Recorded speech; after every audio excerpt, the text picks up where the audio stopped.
You're listening to Smart Moves with your hosts, Ann Riley Caldwell and Matt Wilson.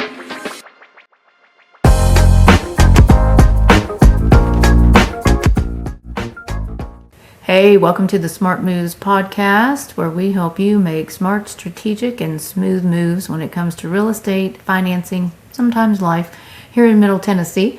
I'm Ann Riley Caldwell, not your ordinary agent, realtor here in the Middle Tennessee area. My co-host, Matt Wilson, with New American Funding, branch manager and amazing loan officer. Today's podcast, we're going to talk about buying a home together. Together. Family, friends, and forward inheritance. So we got the 3 F's going here. So in many instances, and even more lately, I've actually had a number of clients and upcoming clients and past clients actually that have been buying multi-generational homes. So when we get into that, some people will give you the definition that it's 3 different generations buying together. We're going to do 2 or more generations buying together, and not just, kind of what you would think of typical, just a family that has minor children. We're talking about adults going in together to buy a home, whether they're family members or friends. I've had clients reach out to me that I've got cousins wanting to buy a home together. I've had quite a few clients, which is what I see more as the norm, of adult children that are trying to make arrangements to start taking care of their parents as they get older. So they're trying to find homes where now a number of adults can be living together. Oftentimes, they also have their own children. So they're trying to make arrangements to sort of take care of their parents on whatever level they need at this point. You also see a lot of adult children actually needing help buying a home. So they're willing to move back in with their parents. So everybody might still be fairly young, but you've got adults that are trying to do things. You also occasionally, not as often, but friends will sometimes try to buy things together, maybe more on the investment side than a single family residence. But anyway, multi-generational is definitely a hot topic. Just overall in real estate in Middle Tennessee, you're going to find some homes that work better than others in some areas versus others. One thing that people can look at too and maybe consider is multi-family homes like duplexes, triplexes, things of that nature. There are some places in Middle Tennessee where good luck finding those. So not always an option, but something to consider if they're out there and if they're in decent shape. But anyway, so we're going to get started here. We're going to start talking a little bit about what this looks like. So Matt's going to help us a little bit on the financing side, talk about what it looks like when you've got multiple people that are looking to buy a home and when there's more than one person trying to be on that loan to help pay for it. Yeah. So, I guess one thing first is that, it's a misnomer a lot of the times, the misunderstanding. I'll talk to people and like, I'm not married to this person, but I want to buy a house with them, be it a mom, a dad, a brother, a sister, a friend, whatever. And I'm like, look, like we could buy a house together. It doesn't matter if you're married or not. Like it really doesn't matter. Not that I would buy a house with you. So we'll get that out of the way. But anyway, with that being said, the way that it's typically going to work there, you can have, in most cases, up to 4 people on an application. But my recommendation is limit your application to as few as you can qualify with and work out the rest with title documents and potentially if you needed some sort of internal contract or something like that. Because, the biggest example I ever got was I had a family one time that wanted to put 16 people on one application. And, I told them absolutely not. We can't do that. But yeah, you typically in most families, you're going to have somebody there, a couple of somebodies there that's got more of the credentials to get you approvable, right? So I would just focus on doing it that way to keep things as simple as possible. Same thing. Now, another alternative thing that I see happen in these situations plenty is like, say you've got a mom that sells a house and she lives alone and she's wanting to move back in with the adult kids and grandkids or whatever. Maybe she'll take the proceeds from the sale and they'll use it for a big fat down payment. And now mom's got her part covered and the kids are now covering the mortgage side of things. That's something I've done several times over the years.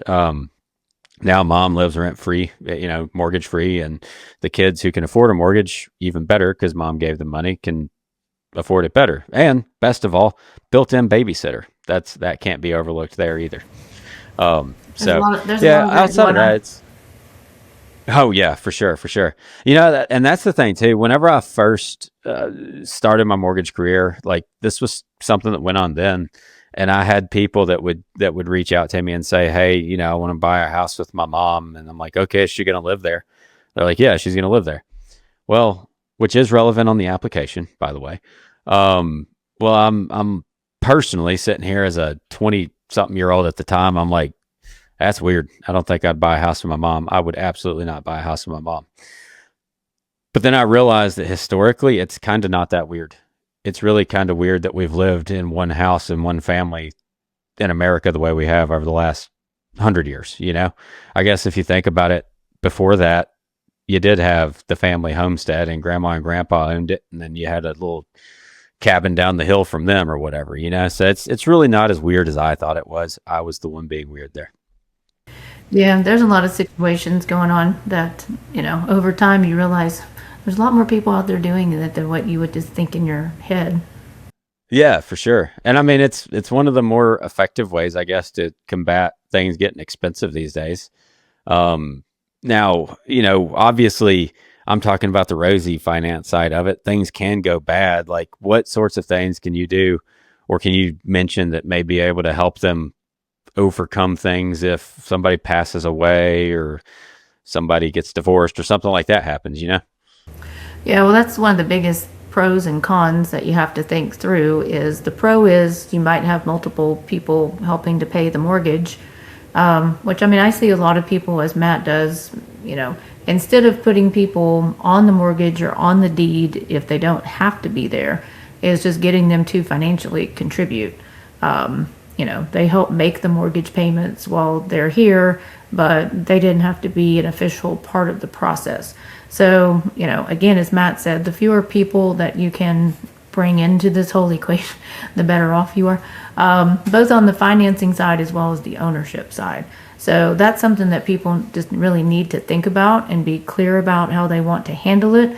I mean, sometimes you need an outside agreement that an attorney needs to draw up for you, to be very, very clear on who the parties are and how certain things are going to be handled, especially, eventually we're all going to peace out, so we're not going to be here. So one of the biggest things is when people pass away, if they were part of the title to the property or on the mortgage of the property, then you've got things to deal with. Hopefully they have a will, maybe the deed itself takes care of some of that. So one of the main things is it matters whether or not you're married, because there's one way that you can take title if it's just spouses on a piece of property, and assuming you don't get divorced, there can be right of survivorship, which means that when one person passes, the other person automatically gets that house to themselves in their name. Again, talk to an attorney. I do some work in this area with an attorney friend of mine, but I can't give you legal advice, but I can kind of give you an overview and questions to go ask. So you really have to start thinking about what's going to happen if, when somebody's not here that's on the title. You also have to look at, if you're not married, then you have potentially, depending upon if you decide up front when you're actually signing all the paperwork and getting the deed, you might be able to take it so that you are joint tenants. And so again, you have that right of survivorship. You should have, again, ask questions. So then again, if somebody passes, it's going to go to the people that are left that are on the deed. What you usually probably don't want to do, and unless you absolutely have to, in which case I would suggest, again, talking to an attorney and getting an agreement in place, if you take it as what's called tenants in common, because then there's usually no survivorship rights automatically. So if somebody passes away and let's say they have a will and they want to leave it to their 10 children, if you're one of the other people left behind, you probably now own a house with whoever else you originally bought it with and their 10 kids. So good luck figuring all that out. So that's when you really have a mess. So these are the things that you want to avoid. Also, you need to know if, let's say, Matt and me, and we'll just say somebody named Mary, if the three of us want to go buy a house together and we're not related, if I want my part out of that house and I want to sell it, then you really need to know whether or not I can hire an attorney and force the sale of the house in order to get my money out of it. Assuming Matt and Mary don't have enough money to buy me out, on whatever terms that we agree, which would probably be my third of whatever the house is worth at that point in time that I want out. So it can get messy really quickly if you don't think through everything. Matt can answer the question, that's from a title perspective and whose names are on the title.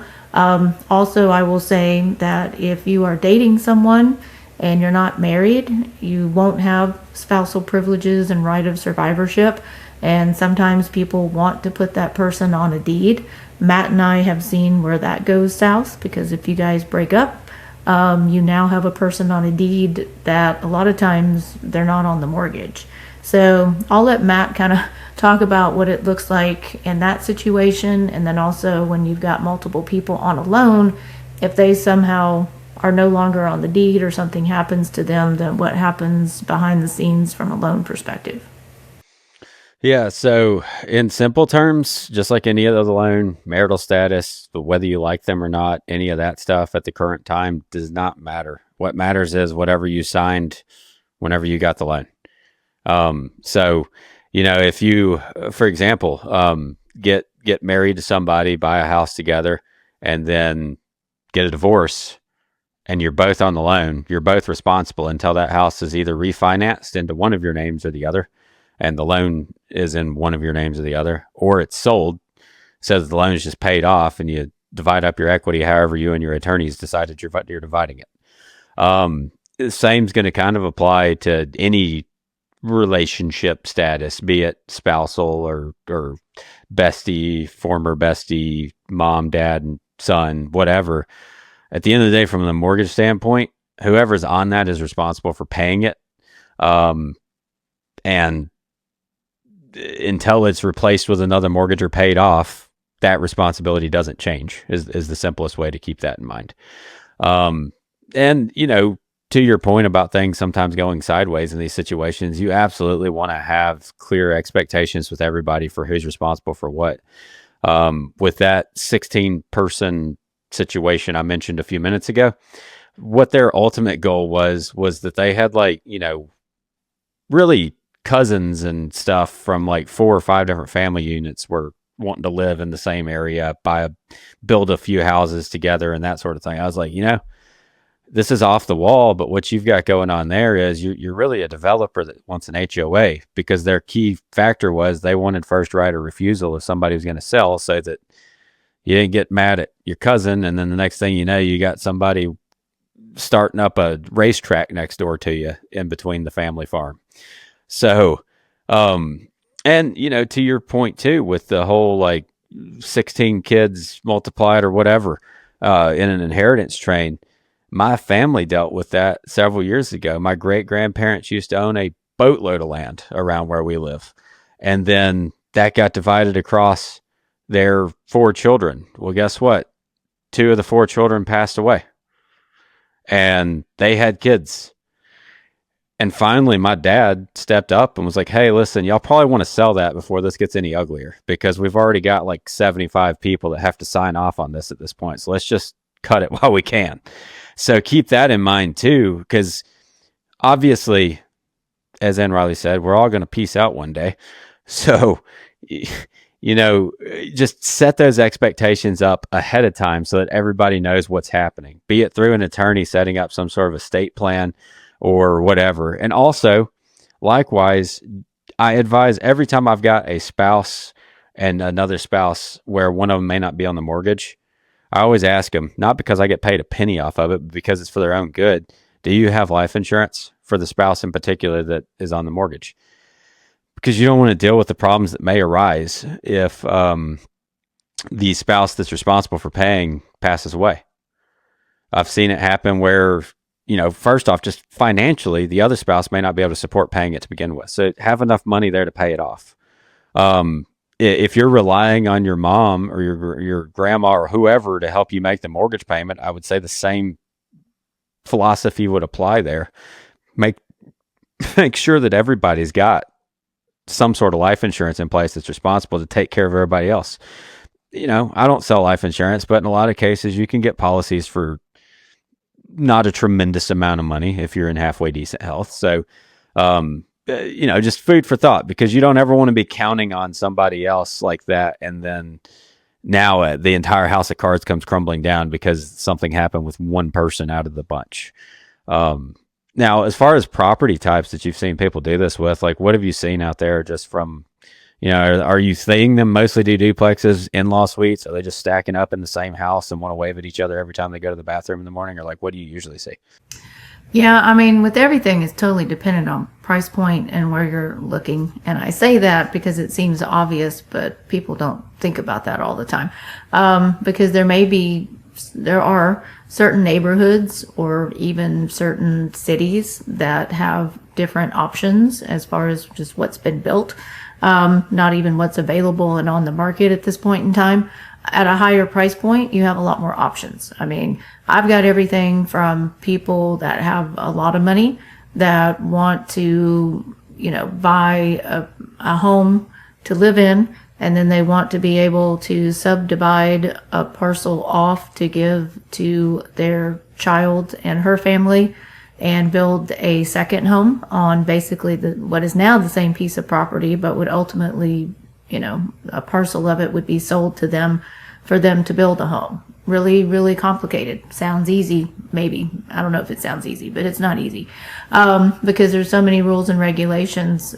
Some people want to build a second home on the same piece of property, which is great while they're living there. But again, when somebody passes away, now you've got a piece of property with two completely different homes on it. In the moment, it works. But again, moving forward, who do you want living in one of the houses or if somebody moves or somebody gets a job in some other state, all of a sudden you're gone and you're sitting here with the second home and you can't subdivide it because it doesn't have enough road frontage or it doesn't have enough acreage for the government to let you do that. A lot of people look for in-law suites, which again, in some places there are homes that have in-law suites and in some places they just don't exist. It's also as much technology as we have, and I use as much as I can at as high a level as I can. It's not easy to find all this stuff either, because as many buttons as we have to push and as much technology as there is, when you're looking for something so precise, if agents don't use the exact same verbiage to describe some of these things, it's easy to miss them. It's not always as easy as you think to find them, even if they're out there. I have a lot of people that, finished basements work great for them. So they've got one part of the family on the main floor and they've got one part of the family living down in the basement. All the time I have people look at basements trying to figure out if they can add a bathroom if it doesn't already have one. I've got somebody now wanting to move from Florida that needs something for both sides' parents, and they're somewhat disabled, so they can't go up hardly any steps and they need ramps and it's like most houses are not going to come with disability ramps and handbars. I mean, you have to be realistic in what you can find and what you can modify versus what you think is just going to be, I would say, sitting on a shelf waiting for you to find it and come buy it. You're going to have to sometimes make some of your own adjustments if you're dealing with that type of situation. Some people want duplexes or triplexes so that they're separate residences on the same property. But again, there's a lot of places in Middle Tennessee, they don't make those. So you can't have one of those if that's where you need to live. Sometimes people get pretty creative. And then with most buyers, what they tell me they absolutely have to have over time, if it's not realistic, then they make all kinds of things work that when they started out, they would never have considered. So, and you do have people that are just living in what you would consider a normal house. It may be small, it may be huge, where everybody's just, they're in the house and everybody has a bedroom and off we go. And there's not necessarily any privacy outside of closing your door and you're just living with several other people. So, I mean, it's all kinds of things. I mean, I'm here to help you dig and help you figure out the puzzle of what you're trying to accomplish and put it all together. But again, obviously, the more money you have, the more options you have, the more flexibility as to where you can live, the easier it's going to be, to try to find those things.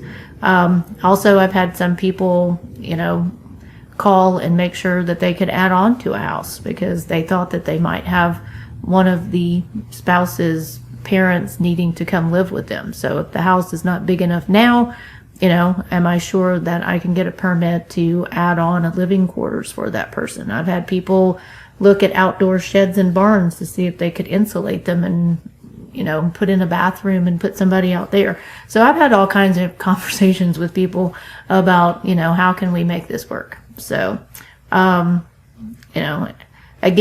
a lot of people have to sort of pivot and maybe do something they didn't want to do initially.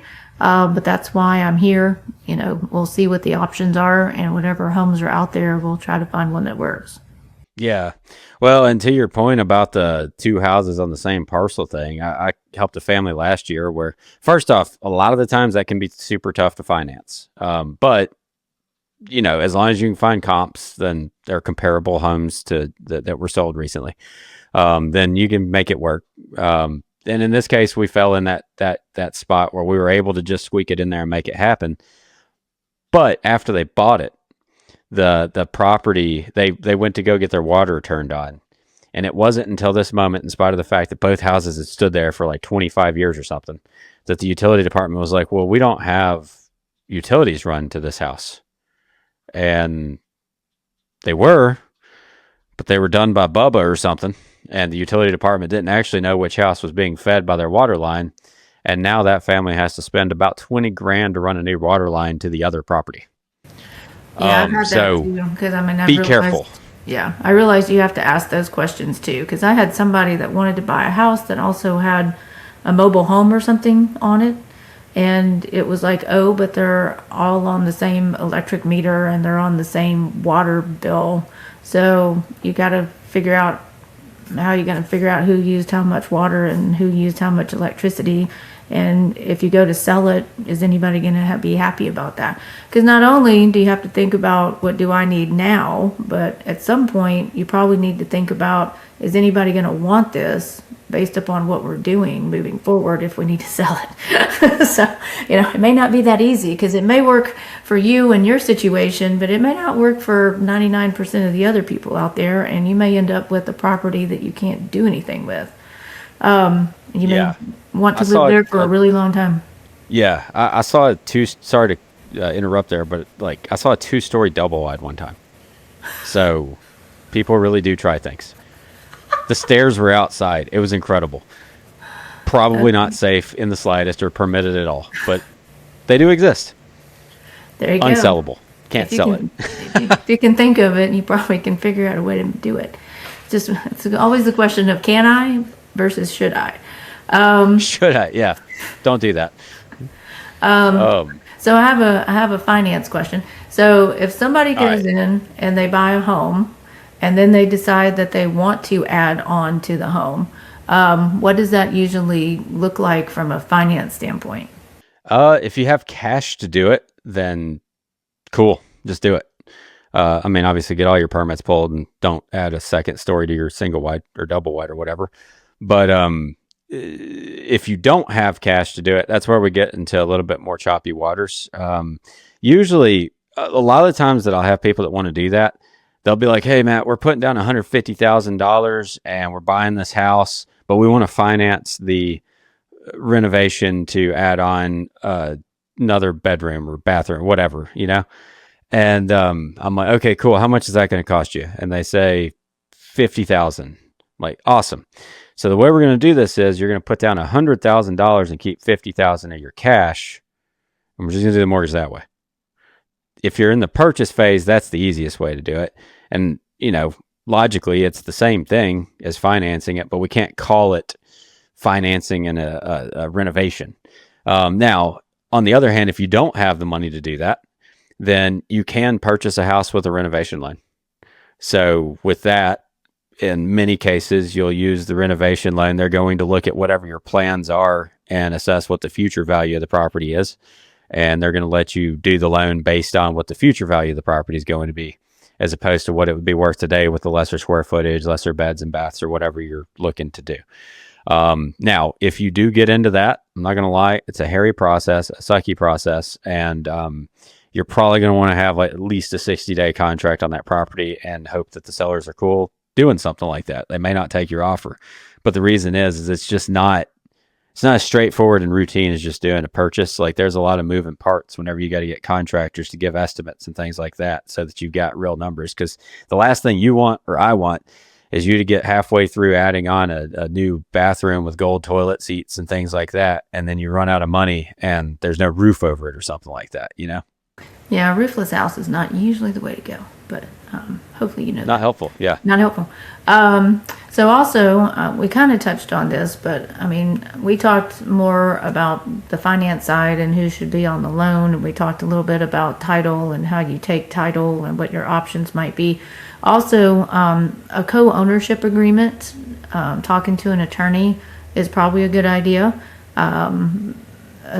Because you've got things that you don't think about. I mean, who's paying the electric bill and the internet bill and the water bill? Are you splitting it equally? Are you not splitting it equally?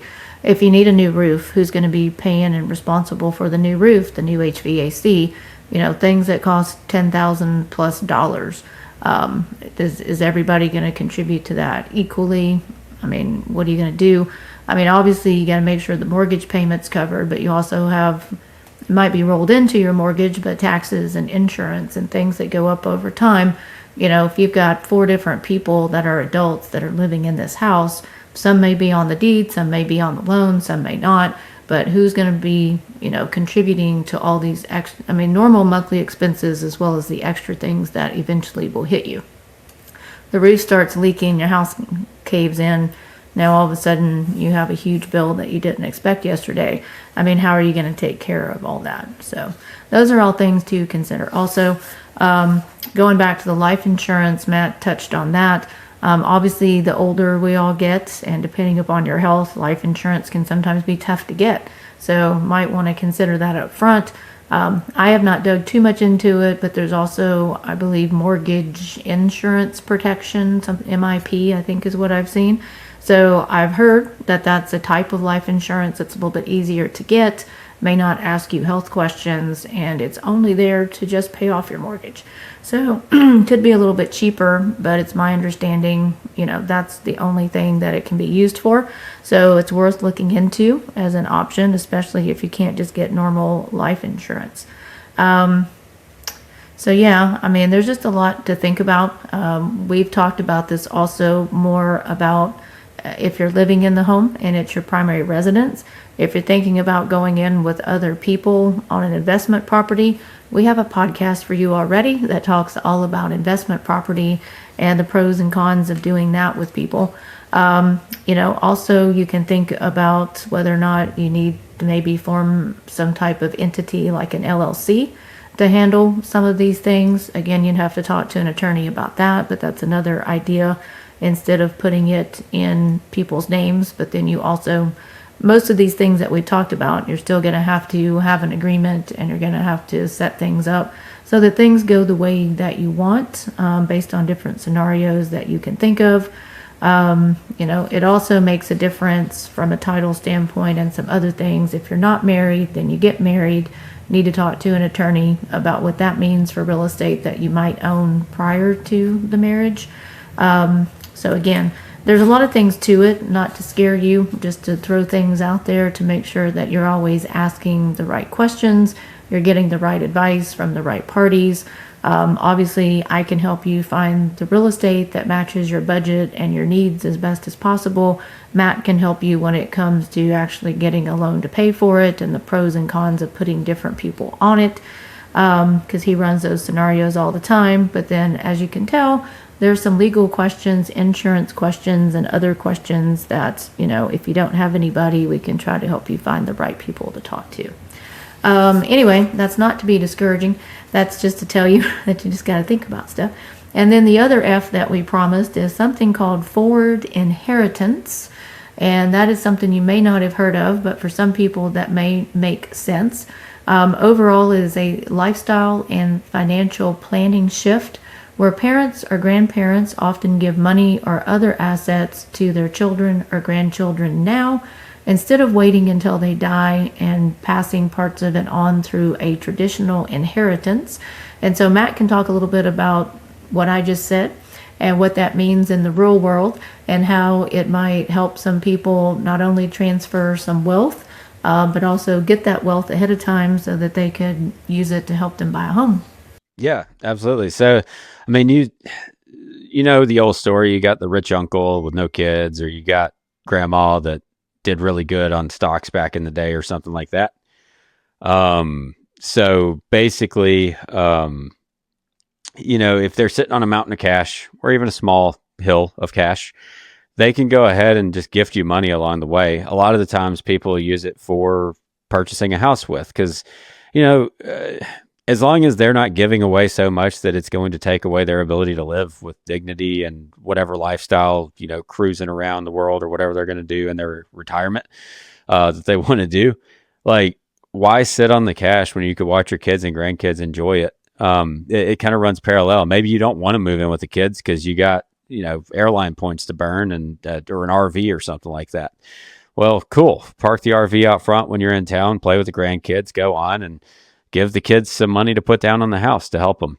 And then for the people that I've talked to that do this sort of thing, most of them say the reason they did it is because like they want to watch their kids and grandkids enjoy whatever it was that they worked so hard for their whole life, not wait until they're dead and then their grandkids and kids get to enjoy their wealth. Like, that's silly.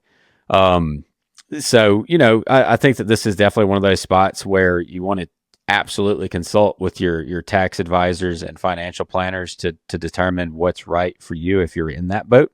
One of the common questions I'll get asked is like, hey, how much do I pay in taxes if I give a gift or receive a gift? Well, let me disclaim this with, I'm not an accountant. I'm not a CPA. I'm not a tax lawyer, none of that stuff. I'm just a mortgage dude.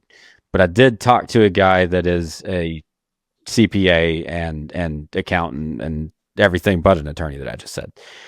And he was like, look, unless somebody's absolutely loaded, like worth a lot of money and giving a lot of money, the tax implications are usually very minimal.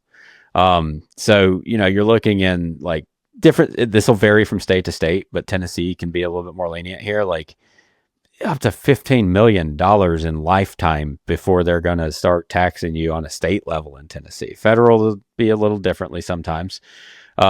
So anyway, most of us probably aren't going to be giving away $15 million in the state of Tennessee. If you are, more power to you. You probably didn't need the mortgage to start with. So I don't know why we're talking. But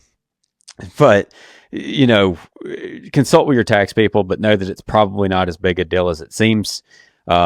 Because you already earned the money. Like, they're not necessarily just trying to get after it there. And the best usage of this that I've seen over and over again has just been people having the ability that otherwise wouldn't have had the ability to buy a house. There are certain situations where, you can only afford such a payment and homes aren't getting any cheaper.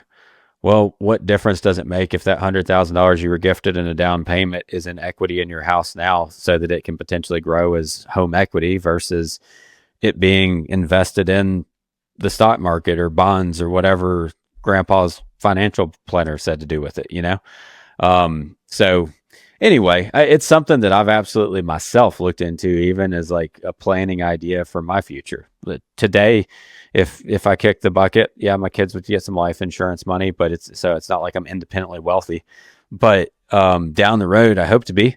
And at that point in time, I'd love to watch all of them and their kids enjoy things and have a little bit easier life at that stage, as opposed to me needing to be dead for that to happen.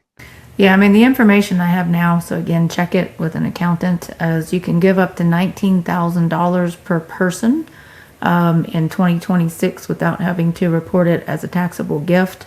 And then most people don't pay a gift tax when they're giving it until they hit $15 million, and that's in 2026.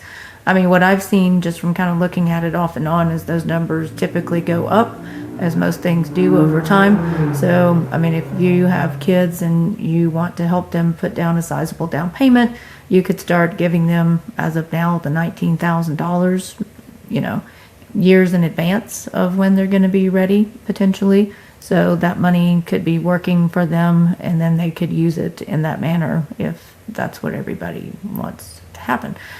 So anyway, again, planning ahead, thinking ahead.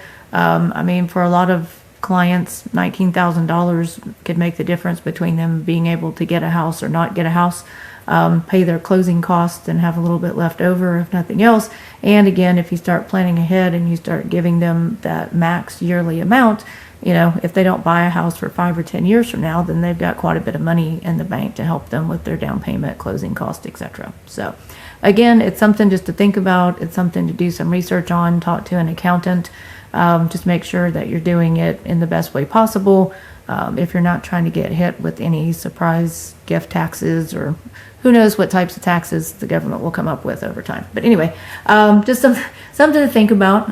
Again, we're just throwing ideas out there that we think that would work for a certain segment of the audience. I mean, Matt and we have clients that get gift letters, somewhat regularly. A lot. Okay. He sees them more than I do. I've had some clients that have had to use them. Sometimes they just weren't able to tap into certain accounts right away, or they didn't have, what we call liquid funds. So, they've had some people step up and give them gifts. We've had some people that just don't have the money, period, and people have given them gifts. Even in that multi-generational situation where people may not be on the loan or, on the deed, but they're going to be living in the house. Sometimes one way that they contribute is to give gifts to help pay for that down payment and some of those closing costs. So again, if you talk to us, we can ask these types of questions to see who you know in your life that might be able to help you accomplish what you're trying to accomplish in the best, easiest way possible. And most people don't think about these things. They don't think about the fact, I could get a gift to help move this along a little bit faster. Before those interest rates go down and prices go up, there might be some things at your disposal that you just haven't thought about. So anyway, any other thoughts on multi-generational living before we get out of here? One last thing on the gift thing. If you're watching this and you're with your grandma and she's about to hand you cash or something like that, stop. Don't do it. Don't do it. Matter of fact, anytime you are planning to receive a gift, don't receive that gift until you talk to me, because there are ways that are going to make it a whole lot easier on you and a whole lot harder. And in my experience, if I have to come and ask Granny for her bank statement, she's not going to like that. So we want to try to avoid that at all costs, because, it ain't none of the government's business or whatever. So anyway, don't actually let the gift transfer hands until you have a conversation with us, because we can save you a lot of headache there. Yeah, I mean, I'll just reiterate that, and I'll just say, don't do anything financial, period, other than just paying your normal bills and eating like you usually do without talking to Matt. I mean, just don't do it. Don't quit your job. Don't, listen to those podcasts that we've done also. There's a lot of things you should not do once you get pre-approved for a loan and are out shopping and go under contract until after the closing date. But anyway, we always appreciate you watching. We're always here to answer your questions. Again, I'm Ann Riley Caldwell, not your ordinary agent. Realtor here in Middle Tennessee with Matt Wilson, who can do loans in, I think, Tennessee and other places, so reach out to him. We're always here to answer questions for you, and of course, on the Smart Moves podcast, we're here to help you make smart, strategic, and smooth moves when it comes to real estate, financing, and even sometimes life. So we look forward to seeing you on the next episode, and if you have any questions, please reach out.